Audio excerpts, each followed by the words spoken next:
I'm Christopher Price with iConsole.tv. We're building an Android-powered gaming console using high-performance Intel Core processors and Iris graphics technology. At Mobile World Congress, we have a technology demo where we're showing the same Android experience that we've been building, our own Android OS build running on an Intel Ultrabook, playing the same games and showing developers that Android is going to scale up and be awesome on these really high-performance Android Ultrabooks, Android laptops, Android desktops, and iConsole.tv, which is both a mainstream gaming console and a two-in-one purchase for a powerful Android desktop.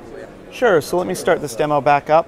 What we have asked developers to do is to start taking better graphics, better textures than what ARM devices can do today, and really scale it up. Really just not rewrite their games from scratch, but as they made an HD version for tablets, also make now an Iris or a 4K version of your game. Better graphics than what devices today can handle, but this is the kind of game performance that will be available late this year.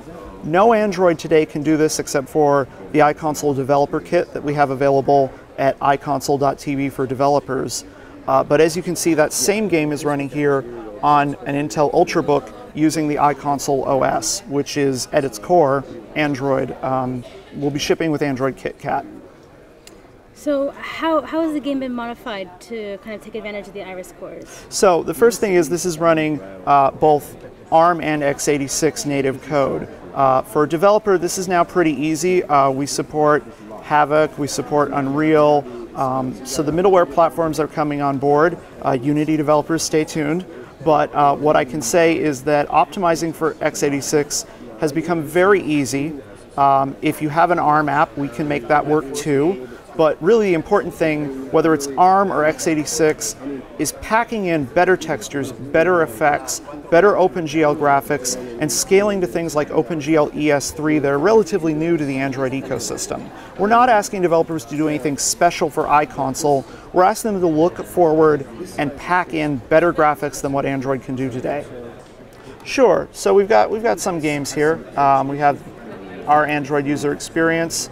While I'm queuing. So you've added in a start menu? Yeah, we're testing out various user experiences and getting feedback. We've got a few months before we'll be on the market. I would say the core code's done. We're still doing some UX dynamics there. We've got built-in Microsoft Office document compatibility, view, open, edit, and share Word, Excel, and PowerPoint format documents.